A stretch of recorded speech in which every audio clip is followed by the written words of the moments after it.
Kajian Kitab.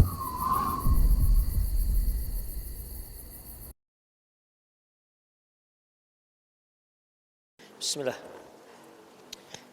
Assalamualaikum warahmatullahi wabarakatuh. Innal hamdalillah nahmaduhu wa nasta'inuhu wa nastaghfiruh wa na'udzu billahi min shururi anfusina wa sayyiati a'malina man yahdihillahu fahuwal muhtadi wa man yudlil falan tajida lahu waliyyan mursyida. Asyhadu an la ilaha illallah wahdahu la syarika lah wa asyhadu anna Muhammadan 'abduhu wa rasuluh alladzi la nabiyya ba'dah.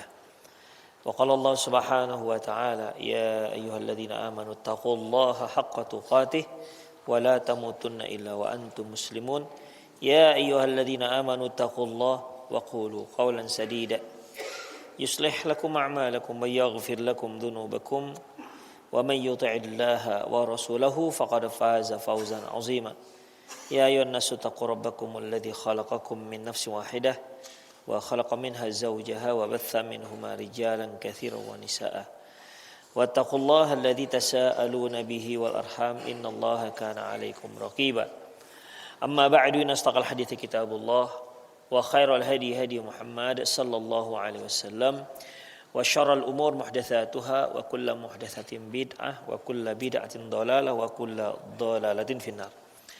Ikhwah azallahu wa iyyakum, kembali kita bertemu pada kajian kitab Tauhid. Kita masuk pada bab yang ke-18, yaitu majaa anna sababa kufri bani Adam tarkihim dinahum huwa al-ghuluw fis salihin. Bab tentang penyebab kekafiran, penyebab kufurnya anak Adam adalah dikarenakan sebab kufurnya anak Adam dikarenakan mereka dan sampai meninggalkan agamanya dikarenakan berlebihan dalam mengagungkan orang-orang soleh. Di sini Syekh Muhammad bin Abdul Wahhab beliau ingin menjelaskan bahwasanya salah satu perkara yang sering terjadi, penyebab kesyirikan yang sering terjadi di kalangan kaum muslimin, yaitu berlebihan mengagungkan, berlebihan dalam mencintai orang-orang yang soleh. Orang-orang yang soleh ini kalau kita di Indonesia mungkin dianggap sebagai Habib, atau mungkin dipanggil Gus, atau dipanggil Kiai, atau dipanggil seorang alim ulama, atau di Aceh dipanggil Keci, ya kan? Keci, Syekh, Kiai, ya, orang-orang yang menjadi panutan, orang-orang yang biasanya sebagai tempat konsultan religi, orang-orang yang biasanya diminta doanya, dan orang-orang yang dianggap dekat dengan Allah Subhanahu wa ta'ala. Sehingga hal ini menyebabkan mereka kagum terhadap orang-orang seperti ini, sehingga menyebabkan kekaguman itu tumbuhnya kasih sayang yang berlebihan dan pengagungan yang berlebihan. Ini yang diinginkan oleh Syekh Muhammad bin Abdul Wahhab, bahwasanya ini merupakan salah satu penyebab jatuhnya manusia pada kesyirikan. Makanya ikhwah, Rasulullah pernah mewanti-wanti kaum muslimin, la tatruni kama atratin nasara Isa bin Maryam. Janganlah kalian mengagung-agungkan aku sebagaimana orang-orang Nasrani mengagung-agungkan Isa ibnu Maryam. Jangan, ya. Tetapi katakanlah aku adalah hamba Allah dan Rasulnya. Menyayangi boleh, ya, mencintai boleh. Tetapi kalau cinta tersebut bisa menyamakan cinta kepada Allah, inilah yang menyebabkan kesyirikan. Kekaguman yang luar biasa, apalagi kalau di Indonesia ini dilihat gurunya ataupun syekhnya itu punya keistimewaan atau yang disebut dengan keramat, karomah. Ya, syekhnya bisa mengetahui apa pikiran orang yang datang ke dia, atau syekhnya bisa tiba-tiba menghilang, ya, atau syekhnya itu sholat zuhur di Indonesia, sholat asar di Saudi, demikian. Padahal kalau dia sholat asar di Indonesia, di Saudi zuhur pun belum. Kan belum, ikhwah. Di Indonesia sholat asar jam berapa? Jam 4 lah, ikhwah. Di Saudi masih jam 12. Demikian, ikhwah. Masih jam 12. Jam berapa ya? Jam 3, jam 1 ya. 1. Jam 12 ya. Jam 12. Zuhur belum masuk. Jadi kalau dia bilang zuhurnya di Indonesia, asarnya di Saudi, berarti ketika dia sampai Saudi masih sholat zuhur orang. Kan masih sholat zuhur. Itu gimana ceritanya? Tapi begitulah, ya. Atau seperti adanya hikayat-hikayat yang tidak jelas, seperti adanya bocoran dari sumur Zam-Zam yang ada di Saudi itu bocor sampai ke Panteglang.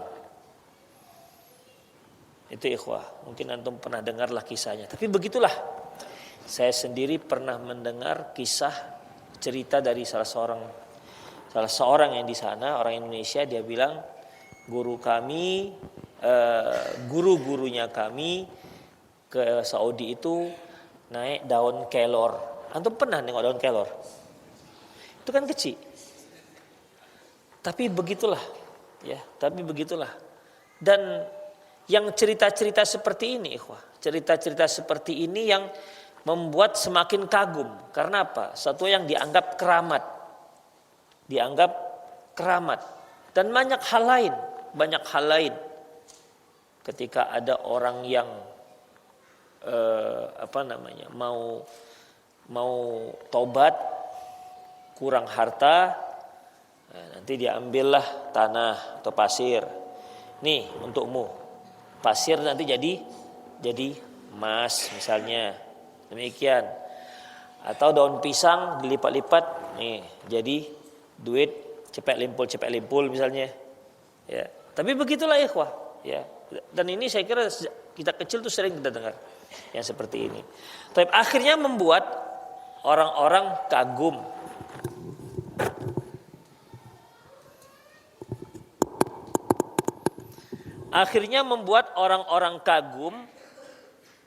Dan setelah dia meninggal, dia malah dijadikan sebagai tempat untuk berdoa dan seterusnya. Baik, mari kita lihat dalil pertama yang disebutkan oleh Syekh Muhammad bin Abdul Wahhab dalam kitab Tauhidnya, yaitu firman Allah Subhanahu wa taala dalam surat An-Nisa ayat 171.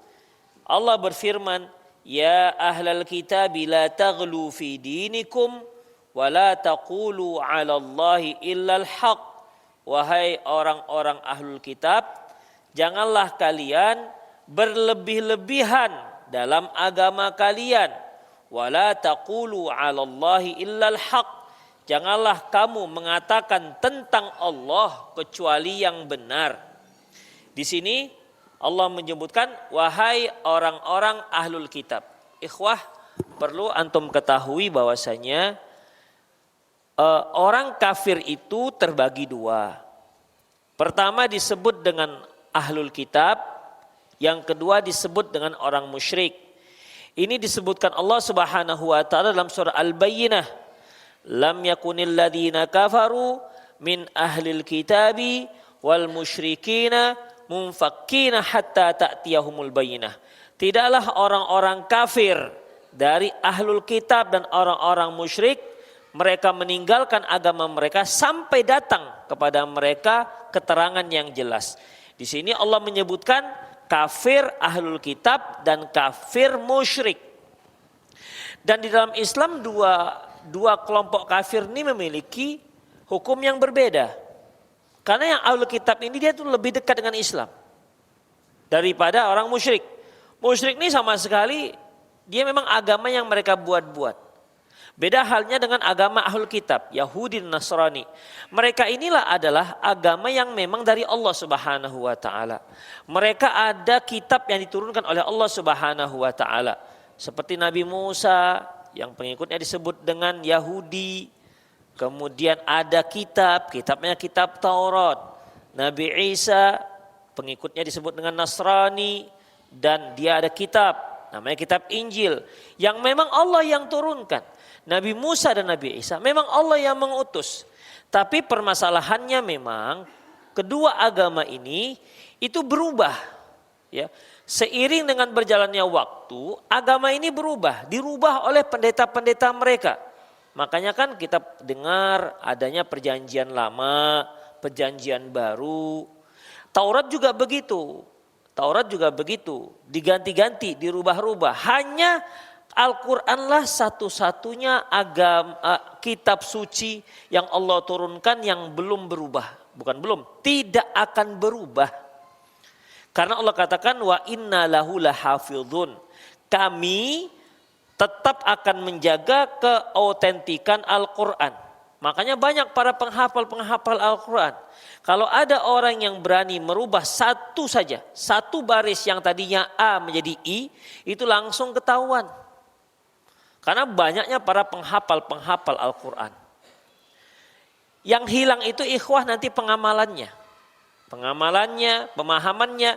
Tapi huruf-huruf Al-Qurannya itu Allah Subhanahu wa taala jaga nanti sampai hari akhirat tidak akan terjadi perubahan. Itu ikhwah.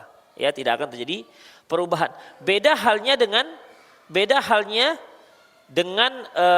Taurat dan Injil yang memang sudah terjadi perubahan-perubahan dan memang sengaja mereka rubah-rubah. Ya, memang sengaja mereka rubah-rubah. Ikhwah rahimallahu wa iyyakum. Namun begitu pun mereka tetap dikatakan kelompok ahlul kitab.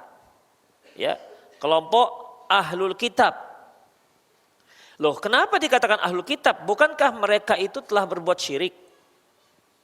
Ya kan mereka mengatakan Nabi Isa itu anak Allah. Ini kan sebuah kesyirikan. Ikhwah, sebenarnya sama seperti orang-orang Islam. Kan dari zaman Rasulullah sampai sekarang kan ada terjadi perubahan-perubahan yang dilakukan oleh sebagian kaum muslimin.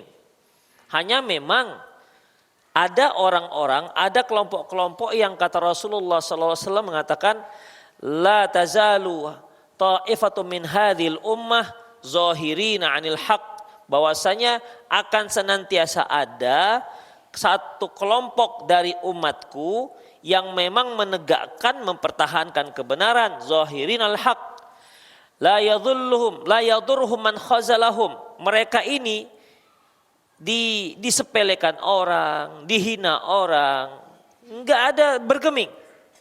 Mereka tidak akan bergeming. Hatta ya'ti Allah, sampai datang hatta ya'ti amrullah, sampai datang hari kiamat. Jadi kelompoknya tetap ada. Beda halnya dengan Yahudi dan Nasrani, tidak ada kelompok seperti ini. Jadi di dalam Islam itu ada memang perubahan-perubahan. Ya buktinya ketika Syekh Muhammad bin Abdul Wahab menuliskan buku ini kan berarti sudah terjadi perubahan, kesyirikan banyak terjadi. Ya, banyak terjadi. Antum kalau lihat misalnya kuburan Baqi tahun 1950-an, coba cari, tengok di Google. Itu banyak kuburan-kuburan diagungkan, kuburan-kuburan yang dibuat kubah. Beda dengan sekarang. Demikian ikhwah rahimallahu. Apalagi kalau antum tengok di Turki Masya Allah, la haula wala quwwata illa billah. Itu dia, ya. Itu kuburan yang di dalam masjid, kuburan yang mengelilingi masjid, itu satu hal yang biasa. Itu kuburan-kuburan tua. Kuburan Abu Ayyub Al-Ansari juga di samping masjid. Itu ikhwah. Dan banyak orang lebih banyak ke kuburannya Abu Ayyub Al-Ansari ketimbang ke masjidnya. Tapi begitulah ikhwah. Ya, terjadi perubahan-perubahan dalam agama Islam. Tapi kan mereka tetap dikatakan muslim selama tidak kufur. Tapi karena muslim namanya. Itu ikhwah rahimanallah wa iyyakum. Kebid'ahan banyak, sama seperti Yahudi, Nasrani itu bid'ah. Bahkan ikhwah di trompet, ya trompet. Trompet ini kan biasa ditiup di malam tahun baru. Ya kan? Malam tahun baru. Dalam agama Nasrani enggak ada trompet sebenarnya. Mereka adanya lonceng. Jadi itu bid'ahnya Nasrani yang mereka ambil dari Yahudi. Itu dia, yang mereka ambil dari Yahudi. Itulah ikhwah. Baik. Jadi dalam masalah ini yang dipanggil adalah ahlul kitab. Bukan yang dipanggil orang musyrik. Walaupun orang musyrik juga punya permasalahan yang sama dengan ahlul kitab.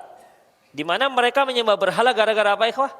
Gara-gara kagum mereka dengan orang soleh juga.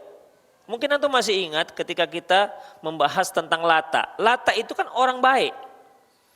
Lata yalutu artinya dia yang memang menumbuk gandum. Dialah yang menjamu semua orang-orang yang datang ke Mekah untuk berhaji. Dia yang menjamu gratis. Tanpa dibeli.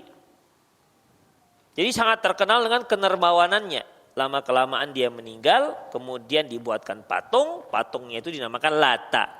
Akhirnya dia pun disembah.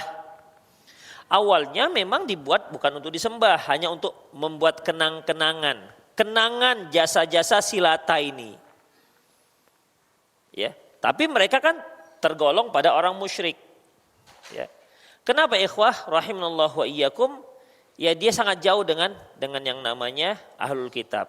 Makanya Allah Subhanahu wa taala memanggil ya ahlul kitab. Apakah orang-orang musyrik Mekah tahu dengan nama Allah? Ikhwah? Tahu. Di Mekah itu asalnya agama apa? Agama Nabi Ibrahim alaihissalam. Kan penduduk pertama di Mekah siapa? Ismail dan ibunya. Siapa ibunya? Hajar apa Sarah? Hajar. Demikian. Kemudian datang suku yang lain dan menetap di sana, jadilah berkembanglah kota Mekah. Awalnya kan agama tauhid di situ. Awalnya agama tauhid, tapi lama kelamaan bergeserlah menjadi agama musyrik di situ ikhwah. Jadi mereka mengenal dengan yang namanya Allah. Mereka mengenal dengan yang namanya Allah Subhanahu wa taala. Tetapi mereka tidak ada kitab. Makanya pada zaman Rasulullah sebelum datang Islam, ahlul kitab itu terkenal lebih ilmiah, ya, terkenal lebih cerdas ketimbang orang-orang musyrik. Orang musyrik ini kan agama yang mereka kira-kira, tapi kalau ahlul kitab mereka punya dasar rujukan hukum, mereka punya kitabnya, makanya mereka dikatakan ahlul kitab. Ya. Orang musyrik umumnya nggak bisa baca. Orang musyrik umumnya nggak bisa baca, karena mereka tidak punya kitab. Demikian ikhwah. Rasulullah juga bisa nggak baca? Rasulullah juga nggak bisa baca. Loh, kok nggak bisa baca? Iya, Allah yang mengatakan, wa ma kunta tatlu min qablihi minal kitabi wa la takhutuhu biyaminik. Ya Muhammad, sesungguhnya kamu tidak bisa baca dan kamu juga tidak bisa menulis dengan tangan kananmu. Jadi Rasulullah itu Rasul ummi. Rasul ummi artinya Rasul yang buta huruf. Karena kaumnya juga kaum yang buta huruf. Beda halnya dengan Yahudi dan Nasrani. Ini orang-orang yang cerdas, orang-orang yang pintar yang mereka bisa baca. Peradaban mereka itu lebih tinggi dibandingkan orang-orang musyrik. Demikian ikhwah rahimanallah, itulah orang-orang Yahudi dan orang Nasrani. Baik. Ya Alkitab, makanya dipanggilnya Alkitab. Ya Alkitab, la taghlu fi dinikum. Kalian tuh jangan berlebihan dalam agama kalian. Artinya ikhwah, berlebihan dalam agama ini kalau dalam Islam yaitu seorang yang dalam mengamalkan Islam dia melebihi dari batas yang seharusnya. Misalnya sholat subuh 2 rakaat, dia lakukan 12 rakaat. Kan hanya tambah 1 bilangan di belakang angka 2. Hanya 1 kan, nggak banyak-banyak tambahnya. Tapi tambah angka 1 jadi 12. Demikian 12 rakaat dia buat. Pak, ini jelas dikatakan hulu berlebihan. Tambah 1 aja berlebihan, apalagi tambah 12. Demikian ikhwah. Karena melebihi dari yang seharusnya. Melebihi dari yang seharusnya.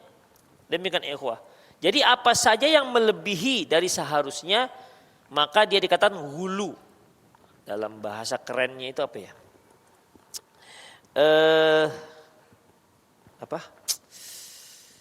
Berlebihan dia.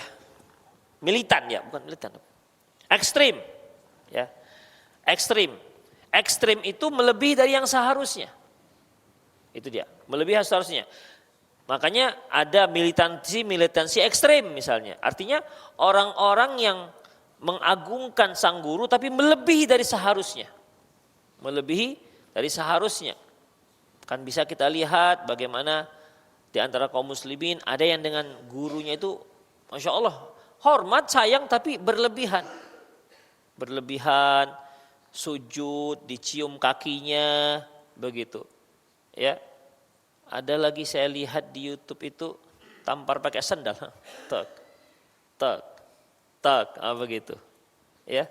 Ya mungkin sandal barokah itu. Dianggap sandal barokah. Yang masalah barokah kan sudah kita bahas nih kan, yang juga menyebabkan kesyirikan. Itu ikhwah. La taghlu fi dinikum, jangan kalian berlebihan dalam agama kalian. Wala taqulu 'alallahi illa bil haqq. Janganlah kamu berbicara tentang Allah kecuali yang benar. Artinya yang ada dasarnya dari Quran dan Sunnah Rasulullah sallallahu alaihi wasallam. Innamal Masihu Isa bin Maryam. Sesungguhnya Al-Masih itu Isa ibnu Maryam Rasulullah. Dia itu hanyalah utusan Allah. Jadi maksudnya di sini untuk membantah mereka, tidak benar kalau kalian katakan Nabi Isa itu Tuhan. Tidak benar kalau kalian katakan Nabi Isa itu adalah anaknya Tuhan. Tidak benar. Ya. Jadi ikhwah, pada zaman Rasulullah perubahan agama Nasrani itu sudah terjadi. Ya, sudah terjadi. Pada dasarnya agama Nasrani adalah agama tauhid. Karena dalam soal Maidah Allah Subhanahu wa taala firman, "Wa idz qala Allah ya Isa." Ketika Allah Subhanahu wa taala, "Ya Isa, inni mutawaf." Wa idz qala Allah ya Isa, "A anta qulta ya Isa bin Maryam." Ketika Allah berkata, "Wahai Isa bin Maryam, a anta qulta lin-nasi ittakhiduni wa ummi ilahaini min dunillah." Ya Isa ibnu Maryam, ini Allah berkata, benar kamu yang kamu yang menyuruh orang-orang agar menjadikan kamu dan ibumu dua Tuhan selain Allah. Dua Tuhan selain Allah. Orang-orang Nasrani kan mempercayai Trinitas, 3 Tuhan.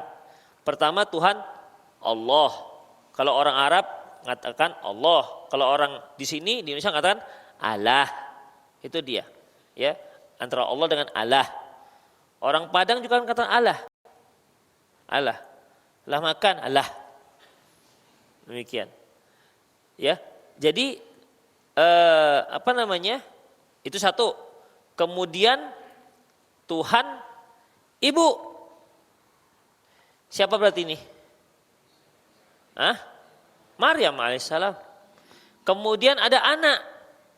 Dia adalah Nabi Isa alaihissalam. Makanya ini dikatakan 3. Ya, 3. Dan berarti ikhwah ketika Allah Subhanahu wa taala sebutkan dalam Al-Qur'an seperti itu, berarti pada zaman Rasulullah itu orang-orang Nasrani sudah seperti itu, sudah berubah agamanya.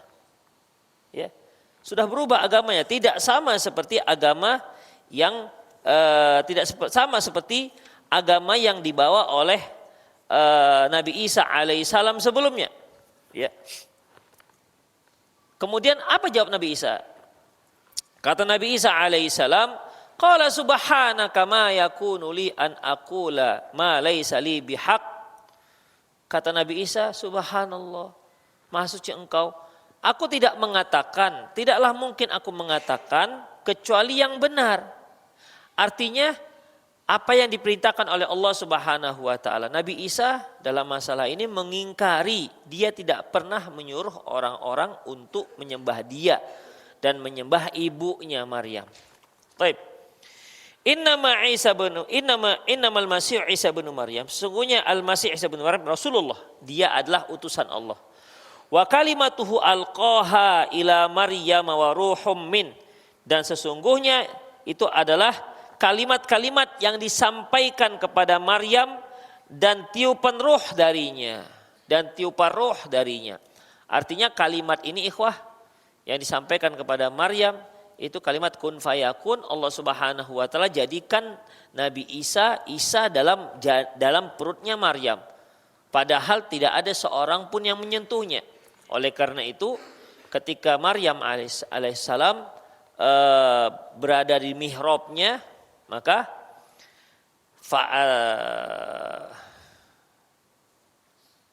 Allah Subhanahu wa taala menyebutkan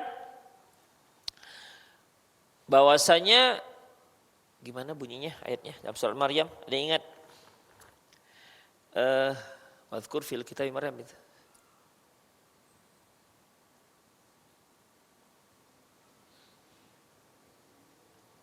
Allahu Akbar, la haula wala quwwata illa billah. Ada yang ingat? Wadhkur fil kitabi Maryam idzin tabadat min ahliha makanan qasiyya. Terus fattakhadhat min dunihim hijaban fa'arsalna ilaiha ruhana fatamatsala laha basyaran sawiyya. Dan kami kirimlah ruh kami kepada Maryam. Di situ maksudnya malaikat Jibril. Fatamatsala laha basyaran sawiyya, dan Jibril ini menjelma menjadi seorang manusia yang sempurna. Bertemu dengan Maryam. Maryam seorang wanita, Jibril seorang pria. Menjelma sebagai seorang pria. Dan memang ikhwah dalam sejarah, Jibril itu selalu menjelmanya berupa laki-laki, enggak perempuan. Ya. Laki-laki. Dan orang-orang Quraisy meyakini bahwasanya malaikat itu adalah anak Allah yang perempuan. Makanya Allah Subhanahu wa taala menyebutkan alakumudz dzakar wa lahul untha tilka idzan qismatun dhiza. Kalian kasihkan pilihan, untuk Allah kalian katakan ada punya anak perempuan, sementara kalian memilih anak laki-laki, anak perempuan kalian bunuh. Tilka idzan qismatun dhiza, ini merupakan pembahagian yang tak adil. Nah, di antara orang-orang musyrik Quraisy ini meyakini bahwasanya malaikat-malaikat itu merupakan anak perempuannya Allah Subhanahu wa taala. Itu ikhwah. Tapi malaikat Jibril tidak pernah menjelma menjadi perempuan, sepengetahuan saya. Pernah kan menjelma ketika dia mendatangi Rasulullah dengan hadis yang masyhur dengan hadis Jibril, pernah dengar? Ya. Bainama nahnu julusun 'inda Nabi sallallahu alaihi wasallam ittala 'alaina rajulun syadidus thiyab syadidu biyadis thiyab syadidu sawadi sya'r la yura 'alai atharus safar wa la ya'rifu minna ahadun, dan seterusnya. Jadi ada seorang yang datang tiba-tiba ketika kami duduk-duduk, dibilang orang musafir enggak juga, dibilang kami kenal juga enggak. Orang musafir, gak ada tanda-tanda musafir. Dikatakan orang mukim, gak ada tanda-tanda orang mukim, karena gak ada yang kenal. Nah, kemudian dia tanya, ditanya tentang Islam, ditanya tentang iman, ditanya tentang ihsan, ditanya tentang hari kiamat. Di akhir hadis Rasulullah mengatakan kepada Umar, ya Umar, atadri manis sa'il? Umar, tahu gak kamu siapa itu yang bertanya? Umar mengatakan, Allah wa Rasulullah alam, hanya Allah dan Rasulnya lah yang tahu. Kemudian Rasulullah mengatakan, innahu Jibril. Dia tadi itu Jibril, atakum yu'allimukum dinakum. Dia datang memang sengaja untuk mengajarkan agamamu. Jadi Jibril pada waktu itu menjelma dengan bentuk laki-laki. Sama seperti Maryam. Ya, farsalna ilaiha ruhana fatamatsala laha basyaran sawiyya. Maka kami utuslah Jibril menemui Maryam. Ya, waktu itu memang sendiri. Ya, Maryam waktu itu sendiri. Qalat inni a'udzu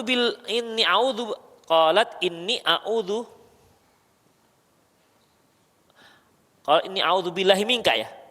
Qalat inni Ya, qalat inni a'udzu birrahmani minka. Aku berlindung pada Allah minka. Minka. Ka ini kan untuk laki-laki. Kalau laki-laki apa? Minki. Ya kan? Minka. Berarti waktu itu Jibril menjelma menjadi laki-laki bukan perempuan. Demikian ikhwah rahimanallahu wa iyyakum. Makanya a'udzu birrahmani minka in kunta taqiyya. In kunta. Apabila kamu memang seorang yang bertakwa. Kemudian Jibril pun menceritakan tentang memberikan berita tentang bahwasanya dia akan hamil. Makanya ta'ajublah Maryam alaihissalam. Ta'ajubnya kenapa? Kok bisa? Aku itu bukan orang-orang. Qalat anna li gulamu walam yamsasni bashar. Dari mana aku punya anak? Aku tak pernah disentuh oleh laki-laki. Makanya ikhwah, dalam Al-Quran kalimat sentuh, kalau disebutkan laki-laki menyentuh perempuan, itu bukan hanya pegang. Tapi maksudnya lebih jauh, apa itu? Hubungan intim. Makanya banyak para ulama yang menyebutkan ketika disebutkan aula mastumun nisa, salah satu pembatal wudu, engkau menyentuh wanita, menyentuh di sini maksudnya bukan sekedar pegang, tapi hubungan intim. Itu ikhwah. Termasuk ini. Ya, termasuk ini. Walam yamsasni bashar, dan aku juga tidak pernah disentuh oleh laki-laki. Taib. Itulah ikhwah Isa bin Maryam. Akhirnya dia pun hamil, kemudian dia datang dan seterusnya. Itulah di kandungannya adalah Nabi Isa alaihissalam dan dia pun lahir. Itulah dia kalimatuhu alqaha ila Maryam, ya. Kalimatu alqaha ila Maryam wa ruhum minhu. Taib. Kemudian ikhwah rahimanallahu wa iyyakum. Di sini ikhwah, ketika Allah mengatakan, janganlah wahai ahlu kitab, janganlah engkau berlebihan dalam agama kalian. Yang dimaksud berlebihan dalam agama kalian adalah menyatakan Nabi Isa itu sebagai Tuhan. Itu yang dimaksud. Ya, itu yang dimaksud. Demikian juga karena ahlu kitab itu juga Yahudi, maka ini juga sebagai peringatan bagi orang-orang Yahudi. Karena orang Yahudi dan orang Nasrani punya keyakinan yang sama. Hanya orangnya beda. Kalau orang Nasrani meyakini anak Allah itu adalah Nabi Isa, kalau orang Yahudi meyakini anak Allah itu apa? Uzair. Demikian. Wa qalatil yahud Uzairu bunullah. Wa qalatin nasara al-masih bunullah. Orang Yahudi mengatakan Uzair anaknya Allah. Orang al-masih, ya, orang Nasrani mengatakan al-masih adanya anak Allah. Itulah ikhwah rahimanallahu wa iyyakum. Ya, jadi dalam masalah ini ikhwah, inilah yang akhirnya jejak-jejak inilah yang akhirnya diikuti, disadari atau tidak disadari oleh kaum muslimin. Ya. Kan akhirnya orang yang mereka kagumi, orang yang mereka sayangi, orang yang paling mereka hormati, akhirnya dengan bisikan setan mereka meyakini dia sebagai anaknya Allah Subhanahu wa taala. Itu karena kekaguman mereka. Ya. Karena kekaguman mereka. Makanya ikhwah, mana lebih kalau antum sering-sering dengar lebih banyak disebut Allahnya atau Allahnya, atau disebut Maryamnya, atau yang disebut Yesusnya? Nah, Yesusnya akan lebih disebutkan. Taib. Di dalam Islam juga seperti itu ikhwah. Ya. Dalam Islam juga seperti itu. Ya. Selalu yang disebut itu adalah Rasulullah sallallahu alaihi wasallam, melebihi dari semuanya. Ya. Rasulullah SAW menyuruh kita untuk berzikir, ya. Zikir, banyak kan zikir-zikir. Tapi sebagian orang lebih mengingatkan sallu ala nabi, salawat atas nabi. Seolah tidak ada zikir-zikir yang lain selain salawat atas Nabi sallallahu alaihi wasallam. Padahal di situ ada takbir, di situ ada tahmid, di situ ada tahlil. Demikian ikhwah, bukan salawat semua isinya zikir kita. Bukan berarti nggak boleh salawat, silahkan. Terutama kalau hari Jumat perbanyak. Tapi ada porsinya masing-masing. Demikian, ada porsinya masing-masing. Demikian ikhwah rahimanallahu wa iyyakum. Makanya Rasulullah juga mengatakan la tattabi'anna sunanal ladzina min qablikum, shibran bi shibrin, zira'an bi zira'in, hatta law dakhalu hujrat dabbil dakhaltumuh. Kalian akan mengikuti umat-umat sebelum kalian sejengkal demi sejengkal, sehasta demi sehasta, sampai-sampai kalau mereka masuk ke lubang biawak kalian akan ikut. Makanya kita lihat jejak-jejak orang-orang Nasrani dan orang-orang Yahudi itu banyak diikuti dalam agama Islam. Hanya dalam versi agama Islam, ikhwah rahimani Allah wa iyyakum. Ketika orang-orang Nasrani punya peringatan lahirnya Nabi Isa, maka orang Muslim juga memiliki lahirnya Rasulullah. Ketika orang Nasrani punya peringatan tahun baru, maka orang Muslim punya peringatan tahun baru Hijriah. Ketika orang-orang Nasrani memperingati hari kenaikan Isa Al-Masih, maka kaum muslimin punya hari Isra Mi'raj. Demikian ikhwah. Jadi mirip-mirip saja. Ya. Padahal memperingati Maulid, memperingati Isra Mi'raj, memperingati apalagi tadi tahun baru itu tidak ada pada zaman Rasulullah, zaman sahabat juga nggak ada. Zaman imam yang 4 juga tidak ada. Zaman imam yang 4, kalau memang itu merupakan komitmen orang-orang Indonesia menyatakan bahwasanya berpegang dengan salah satu daripada mazhab atau mazhab Syafi'i, cobalah dikeluarkan. Ada nggak fatwa Imam Syafi'i? Tapi ingat ya, memang fatwa Imam Syafi'i bukan ulama-ulama yang bermazhab Syafi'i. Karena kalau ulama-ulama bermazhab Syafi'i itu bisa jadi sampai sekarang juga bisa dikatakan Syafi'i. Jadi maksud kita itu adalah yang memang fatwa Imam Syafi'i. Ada yang demikian ikhwah, azallahu wa iyyakum. Baik, selanjutnya ikhwah rahimani Allah wa iyyakum. Selanjutnya ikhwah,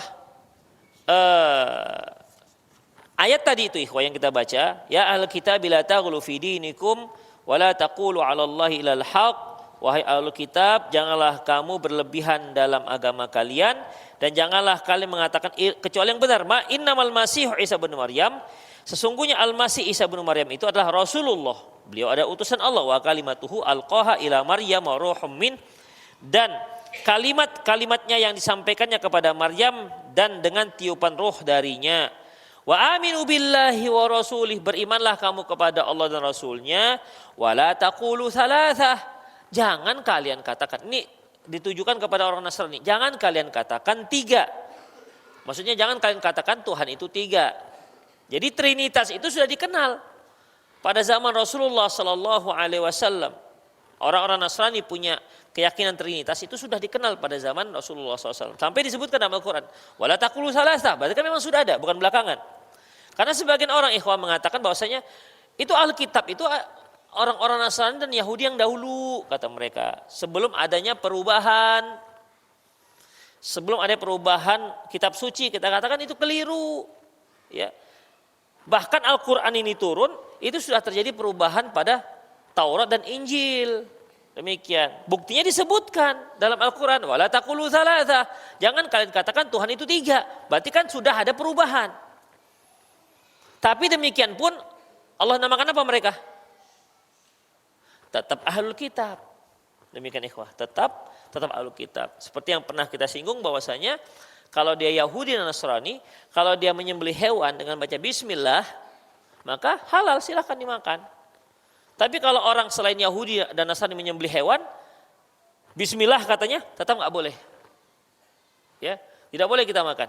Walaupun dia sebutkan bismillah. Jadi sembelihan orang musyrik atau sembelihan orang yang bukan Yahudi dan Nasrani itu walaupun secara mutlak tidak dibolehkan, tidak halal dimakan. Tapi kalau orang Yahudi dan Nasrani kalau dia katakan bismillah bacanya, maka sah. Tapi ingat ikhwah ya, sembelihannya sah. Daging sembelihannya sah. Kita nggak bicara sudah dimasak. Beda lagi kalau sudah dimasak. Disembelihnya sah, oke? Bismillah katanya, oke. Dia yang masak, gimana? Begitu dapat kita sopnya belemak gitu. Gimana? Itulah lagi ceritanya ikhwah. Masalah masakan beda lagi. Ya. Karena dalam masalah menggunakan bejana saja sudah ada larangan dari Rasulullah Sallallahu Alaihi Wasallam.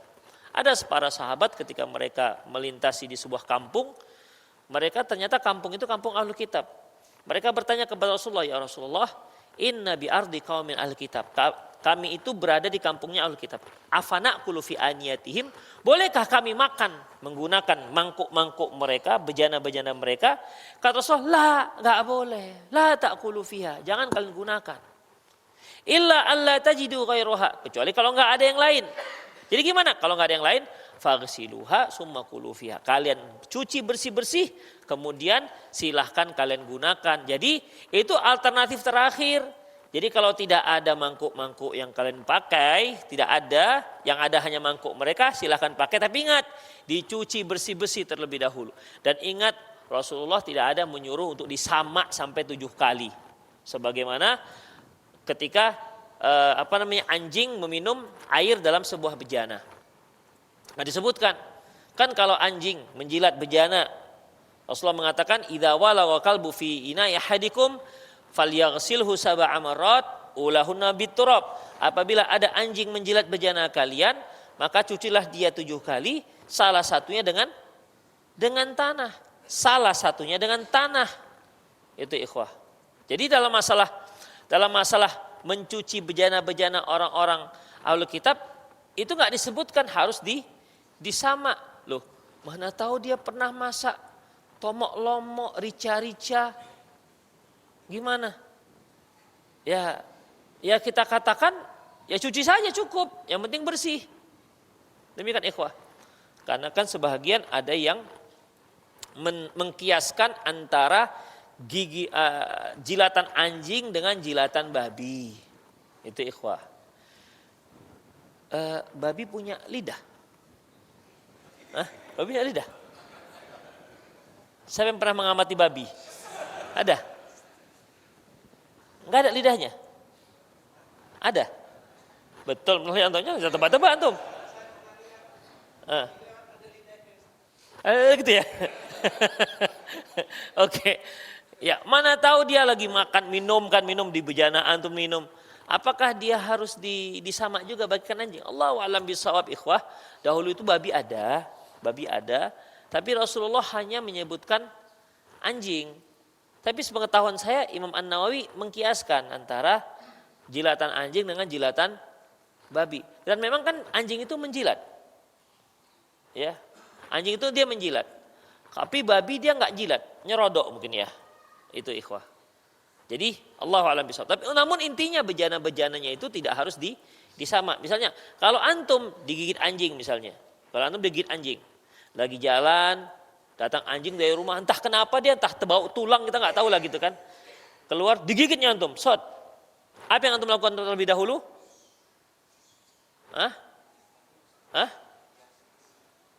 Iya ke puskesmas dulu, suntiklah anti tetanus, anti rabies, nah, baru kemudian dicuci. Atau kalau nggak ada tindakan pertama antum ambil sabun cuci batangan itu digosok. Dicuci pakai sabun batangan itu, tempat yang digigitnya itu. Sampai bersih, itu tindakan pertama. Insya Allah itu lebih meringankan. Baru kemudian pergi ke rumah sakit untuk suntik rabies. Demikian ikhwah. Jadi itu gimana? Apa perlu beri sama? Enggak perlu cari sama. Cukup dibasuh saja sampai bersih. Demikian ikhwah. Itulah dia. Ya jadi adanya perbedaan antara hasil sembelihan orang ahli kitab dengan hasil sembelihan orang Nasrani, musyrik. Misalnya dia orang Buddha, dia Bismillahi Allahu Akbar katanya. Paseh Bismillahi Allahu Akbar. Pakai gini dia, Allahu Akbar. Misalnya begitu kan. Tetap nggak boleh. Tapi kalau orang Nasrani dan Yahudi boleh. Demikian. Sama dengan wanitanya. Orang Muslim nggak boleh menikah dengan orang musyrik. Kan orang Buddha, Hindu, Konghucu dan lain-lain nggak boleh, ya, nggak sah pernikahannya. Tetapi dia dibolehkan menikah dengan wanita-wanita Yahudi dan wanita-wanita Nasrani. Sah pernikahannya dalam Islam. Ingat, sah, bukan anjuran. Ingat, bukan anjuran. Karena apa? Karena kan pernikahan itu kan sebuah komitmen yang harus dijaga. Di sana ada nilainya. Di sana ada sebuah kewajiban yaitu menyelamatkan keluarga dari api neraka. Kalau nikahnya dengan orang Yahudi gimana menyelamatkannya? Jelas tidak akan terselamatkan. Tapi secara yuridis formal Qur'ani itu dianggap sah. Kalau mereka setelah itu melakukan hubungan intim tidak dikatakan zina. Itu ikhwah, ya, dikatakan zina. Terus gimana syarat pernikahannya? Udahlah, jangan tanya lebih jauh lagi. Apa ada rencana? Kan nggak ada rencana kan? Tapi kita menyatakan sah gitu aja ikhwah. Rahimanallah wa iyyakum. Ya, itulah dia. Kemudian ikhwah azallahu wa iyyakum, terkait dengan firman Allah ini, tapi udahlah ya. Agak ngantuk saya. Baik, demikian ikhwah. Insyaallah kita lanjutkan di kajian yang akan datang. Aku qouli hadza wa astaghfirullah li wa lakum. Wassalamu muslimin innahul ghafurur rahim. Ada yang mau nanya silakan, langsung boleh atau melalui di 0813 600 600 61.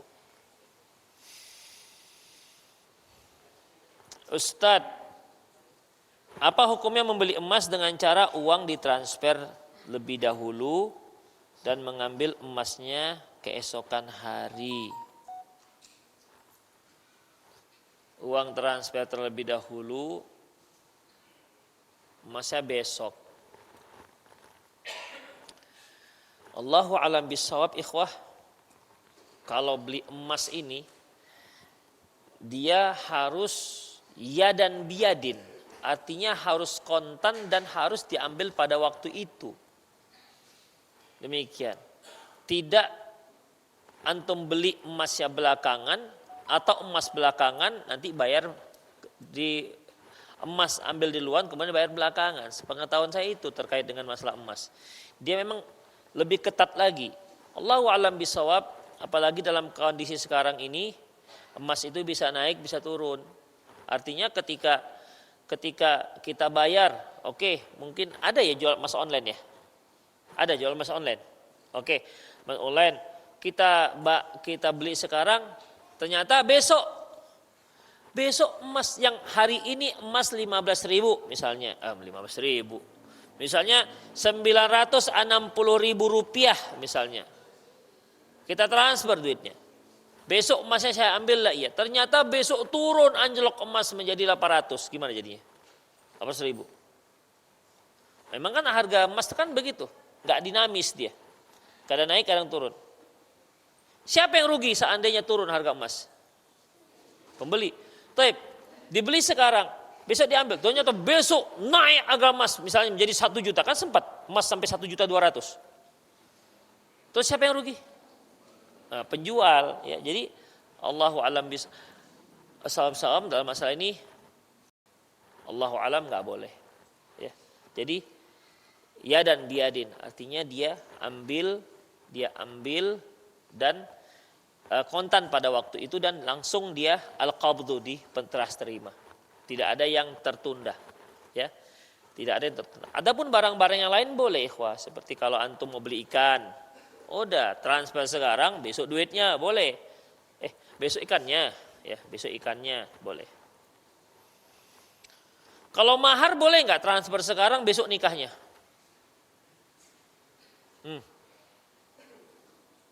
Boleh nggak? Transfernya sekarang, berapa maharnya misalnya? Udahlah, 30 mayam aja bang, cuma 30 mayam. Dia lupa kalinya berapa. 1 mayam kan 3,5 gram kan, hampir 100 juta berarti. Ya, transfer sekarang. Tapi nikahnya nanti, misalnya seminggu lagi, boleh nggak? Itu nggak ada apa-apa, nggak masalah ikhwah. Ya. Atau nikahnya sekarang, maharnya nanti agak-agak sebulan lagi, atau cicil selama 3 tahun, boleh nggak? Mahal nyicil 3 tahun. Dia disetujunya bisa 30 mayam, berarti kan 100 juta. Dicicilnya sebulan sekian, udah ada lah MOU-nya. Udah. Menerima nikahnya dengan catatan dia harus mencicil maharnya 1 bulan sekian-sekian. Boleh nggak? Boleh. Dengan mahar 30 mayam, kredit selama 3 tahun. Boleh? Boleh, ikhwah. Semoga ada yang mau akhwat kayak gitu. Ikhwah, berapa maharnya itu memang harus disebut apa enggak? Hah? Apakah harus disebut maharnya? Sebenarnya enggak harus disebutkan ya. Ya, mahar itu antara kita keluarga dengan keluarganya akhwat aja.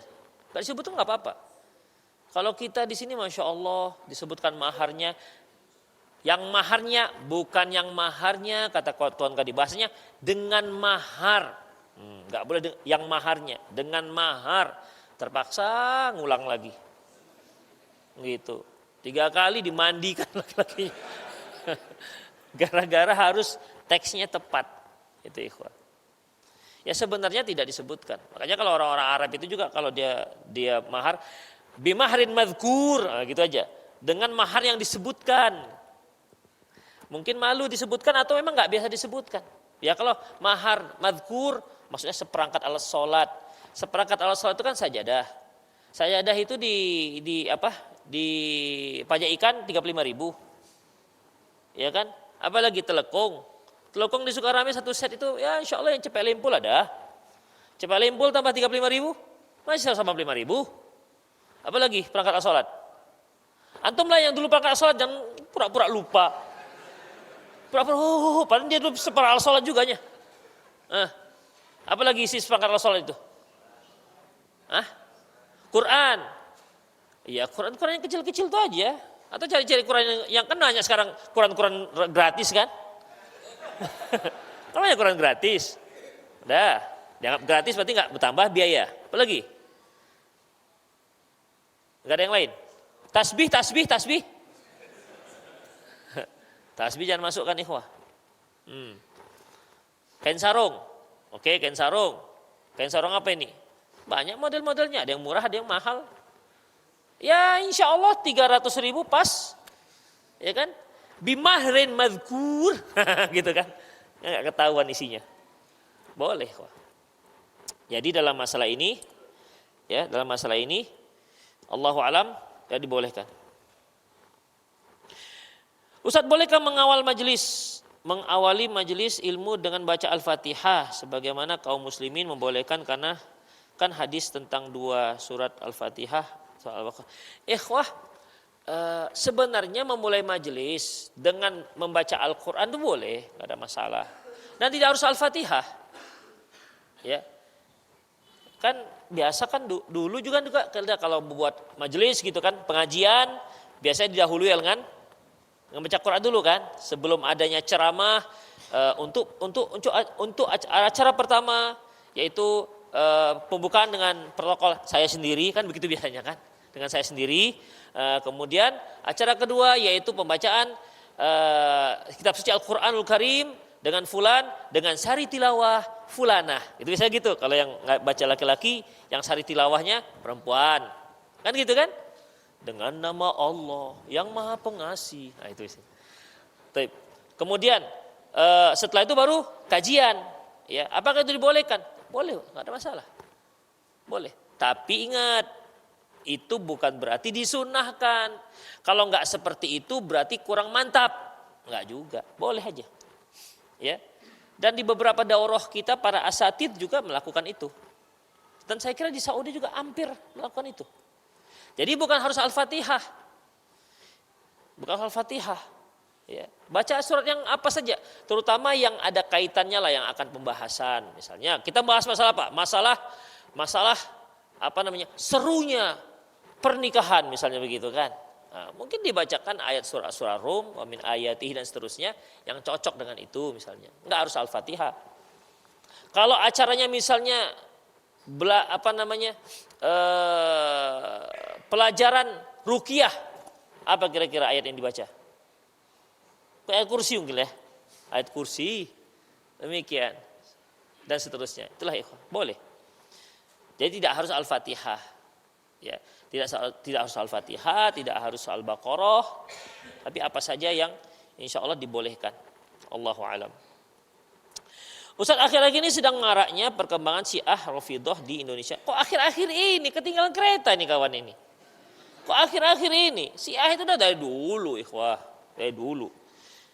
Karena mereka dengan bebasnya diberi panggung di berbagai media sosial dengan wadah penyebaran kesesatan mereka bagi masyarakat luas. Bagaimana upaya kita untuk mencegah pergerakan penyebaran? Udah banyak, ikhwah. Udah berbusa mulut nih pun. Ya.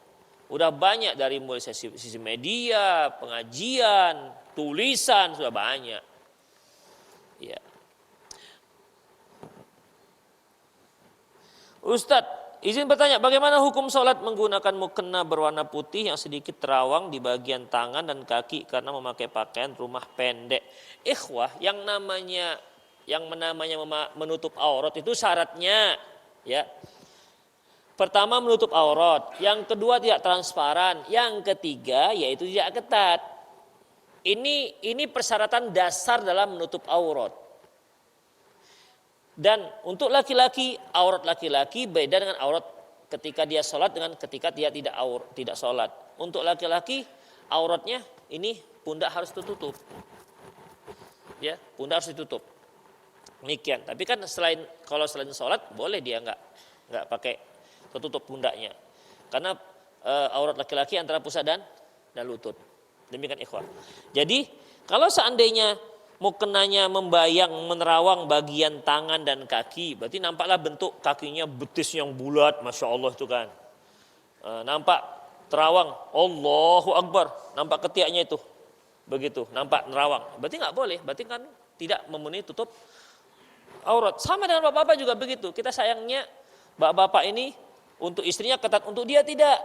Terutama ketika goes itu, dari mulai pinggulnya, pahanya yang tipis kecil itu nampak semua bentuknya. Demikian.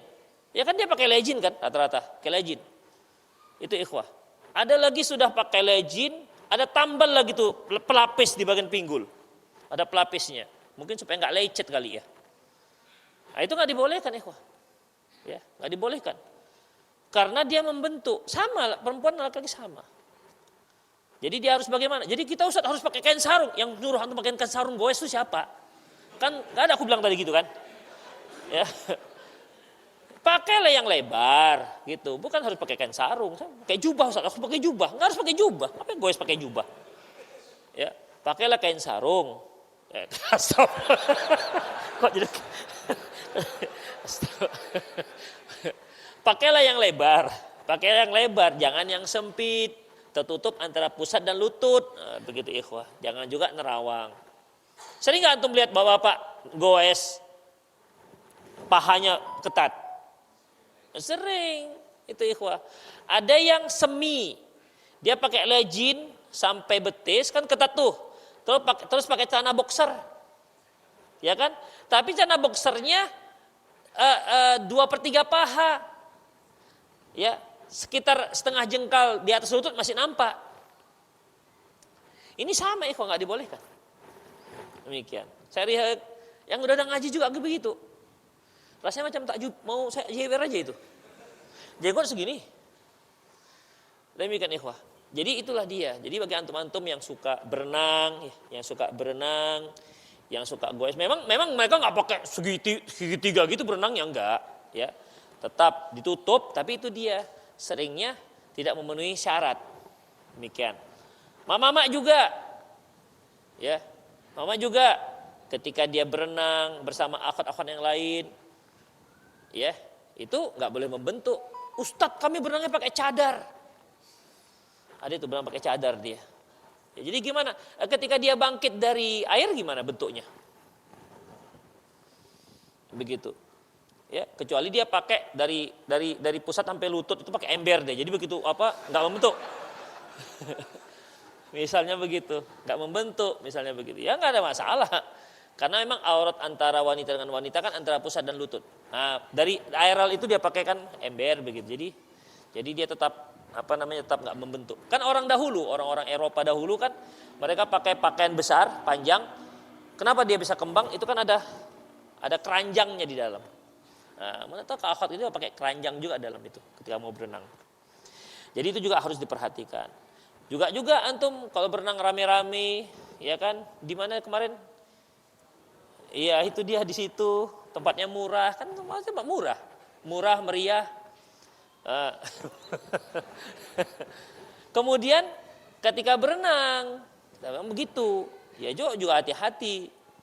Hati-hati, jangan prinsip karena sama-sama cap lonceng nggak masalah. Nggak dibolehkan, tetap harus dijaga aurat. Ana mau tanya, bagaimana cara membantah keluarga saya yang memiliki pemahaman wahdatul wujud? Membantah, Masya Allah, sedap juga ini membantah. Ikhwah, antum gak usah bantah. Jadi gimana? Ajak aja diskusi atau hal-hal yang penting mereka ketahui. Karena bagaimanapun ikhwah, wahdatul wujud ini manunggaling Qaula Gusti. Nah itu berpadunya antara manusia dengan Allah.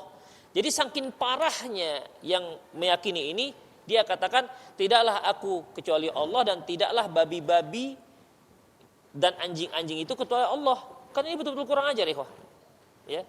Jadi bagi mereka semua yang ada itu adalah Allah, perwujudan dari Allah Subhanahu wa taala. Itu dia. Makanya ini kufur. Para ulama sepakat bahwasanya wahdatul wujud itu kufur. Antum beli buku pembahasan itu, kemudian bantahan-bantahannya. Tapi jangan dibantah lah, diskusi aja. Ya, diskusi. Apalagi kalau antum mengajak wahdatul wujud ya, sini mari kita bantah-bantahan. Jangan bantah-bantahan, diskusi, ngomong, ngobrol. Jika kita memegang bejana yang sudah dijilat anjing, tapi kita lupa untuk mensamak tangan kita dan kita menyentuh benda itu, apakah benda yang tersentuh perlu disamak juga untuk dibersihkan? Ikhwah, yang disamak itu ya Allahu a'lam bissawab, bukan semua benda, tapi benda-benda yang ada kaitannya dengan makanan. Seperti bejana air misalnya, periuk misalnya, kuali misalnya. Tapi kalau tangan antum dijilat anjing, atau mungkin antum melihat ada anjing lapar gitu kan, antum ambil taruhkan, nggak ada tempat, pakai tangan antum dijilatnya tangan antum misalnya kan, itu gimana? Itu dicuci aja pakai sabun gitu, pakai sabun. Tidak harus antum cari-cari lumpur sampai sekali ya, salah satu dengan lumpur atau dengan tanah. Itu dia. Jadi itu Allahu a'lam bishawab, hanya dengan untuk hal-hal yang sifatnya terkait dengan makanan, dengan bejana makanan. Allahu a'lam bishawab. Jadi kalau antum ada bejana itu jilat anjing, udah jilat anjing, jadi gimana? Antum pegang yang tempat jilatan, ya ini juga nggak punya kerjaan, ngapain sudah terlanjur di untuk apa? Ya kan? Tapi oke lah, anggap aja lah. Mungkin gitu kan. Begitu kan. Jadi ya udahlah. Jadi gimana? Ya udah itu disamak, yang ada pun tangan dicuci aja dengan bersih.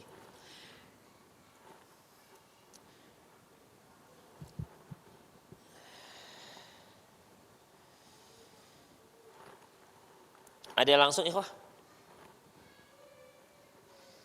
Ya.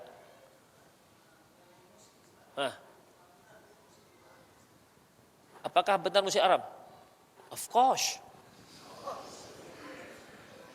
Ikhwah, Rasulullah sallallahu alaihi wasallam mengatakan bahwasanya saya kunu min ummati, umatku nanti akan muncul umatku yastahillunal harir wal hur, yang akan menghalalkan harir yaitu sutra dan hur. Hur itu artinya seorang yang merdeka. Maksudnya adalah menghalalkan perzinahan. Wal khamar wal ma'azib, juga menghalalkan khamar dan juga alat-alat musik. Itu dia, khamar dan alat musik. Jadi kalau kalau Rasulullah mengatakan mereka akan menghalalkan, berarti hukum asalnya haram. Hadis ini diriwayatkan oleh Imam Muslim. Memang ada Ibnu Hazm rahimahullah mengatakan hadis ini hadis munqati, hadisnya hadis terputus. Tapi sebenarnya hadisnya adalah hadis hadis yang muttasil, hadisnya tersambung. Ya. Dan memang yang diriwayatkan oleh Ibnu Hazm itu rahimahullah itu yang terputus, hadis yang munqati. Bukhari menyebutkan dengan cara tersambung. Jadi memang haram. Ya. Dan itu ikhwah sudah sepakat para ulama. Sudah sepakat para ulama, imam yang 4, hanya salah satu penyebab mengapa ini menjadi buram, karena hadis ini itu tak tersebar di tengah masyarakat. Ya kan? Saya yakin semua kita itu memang diawali dengan sukanya musik. Semua kita. Kenapa? Di Indonesia itu memang nggak dengar. Tidak mendengar kok ada musik. Jadi kedengarannya itu kok baru sekarang-sekarang ini. Sebelumnya itu kemana tuh hadis? Kemana tuh hadis sebelumnya? Toh ada, Imam Bukhari ada. Di Indonesia ada, udah diterjemah. Ya. Saya udah lama membaca Sahih Bukhari yang sudah terjemah itu ada. Sahih Muslim sudah terjemah. Riyadhus Shalihin sudah diterjemah. Ada. Bahkan yang pakai kalau pakai jadi itu udah pakai jadi itu pakai d. Jadi kan dulu kan pakai jadi kan jadi. Masih ejaan lama lagi. Ada sudah Riyadhus Shalihin. Demikian ikhwah. Dan di situ ada hadisnya. Tapi entah kenapa dulu itu kenapa nggak tersebar yang ini. Mungkin ketika baca pelajaran lompat kali ya. Lompat berikutnya. Demikian ikhwah. Dan ini memang penyebab salah satunya mengapa hukum musik itu menjadi buyar, menjadi buram dia. Yang sudah jelas menjadi buyar. Ditambah lagi dengan adanya para ustadz yang mendukung. Yang mendukung, enggak apa-apa itu musik. Ya. Enggak apa musik. Yang haram itu suara sendok kamu ketika makan kedengaran dengan tetangga, suara sendok yang kamu makan kenyang terdengar oleh tetangga yang kelaparan. Itu ikhwah. Tahu nggak tuh siapa yang ngomong ini? Hah? Saya nggak sebutkan nama. Demikian ikhwah. Loh, memang kalau kita makan lagi kuntung begitu. Demikian kan tidak ikhwah. Ya. Yang dikatakan suara musik haram itu adalah suara klakson mobilmu yang membuat yang kamu tidak mempedulikan tetanggamu yang miskin. Begitu. Oh, klakson juga termasuk. Jadi yang seperti ini ikhwah, pemahaman-pemahaman yang entah dari mana datangnya. Nah, bagi para pendukung-pendukung halalnya musik, apalagi sampai memang dia penghidupannya dengan musik, hidupnya di atas musik, ya yang seperti ini akan mendapat sambutan yang gegap gempita bagi mereka. Ya, akan mendapat sambutan gegap gempita. Nah, hanya ada memang sebagian ustadz mengatakan yang nggak boleh itu musiknya kalau yang nggak Islami. Tapi kalau ada muslik yang sudah masuk Islam, boleh. Jadi muslik Islami. Begitu. Saya juga nggak tahu entah kapan itu musik masuk Islam, nggak tahu saya. Entah kapan dia mu'alafnya. Jadi ikhwah, ya itulah sekarang. Jadi kalau dia musiknya isinya Islami, nggak apa-apa. Itu dia. Ya sekarang musik itu kan isinya Islami. Apa saja antum bisa buat liriknya lirik Islami. Ya kan? Tapi yang namanya orang-orang yang menyanyikan itu sebenarnya yang mereka sukai bukan liriknya, tapi yang mereka sukai musiknya dengan alunannya itu sebenarnya. Demikian kan ada musik-musik yang musik pop isinya ingat mati ingat apa? Hah? Ingat mati ingat apa? Pura-pura nggak tahu dia. Ingat mati ingat apa? Gak bisa dipancing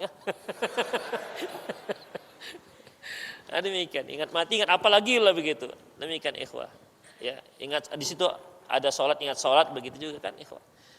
Saya pernah mendengarnya langsung, ada yang nyanyikan lagu ini. Saya pernah tinggal di suatu tempat. Tetangga itu menyanyikan lagu ini. Yang di situ kan isinya ada ingat mati, istighfar gitu kan, ingat sholat. Setahu saya dia nggak pernah sholat, tapi dia melakukan lagu ini. Itu kan menunjukkan bahwasanya yang dia suka itu lirik-liriknya aja, bukan isinya. Demikian ikhwah. Ya udah ya ikhwah, demikian aku qouli hadza wa astaghfirullah li wa lakum. Wal muslimin innahu wal ghafur rahim. Subhanakallahumma bihamdik asyhadu an la ilaha illa anta astaghfiruka wa atubu ilaih. Walhamdulillahirabbil alamin. Assalamualaikum warahmatullahi wabarakatuh.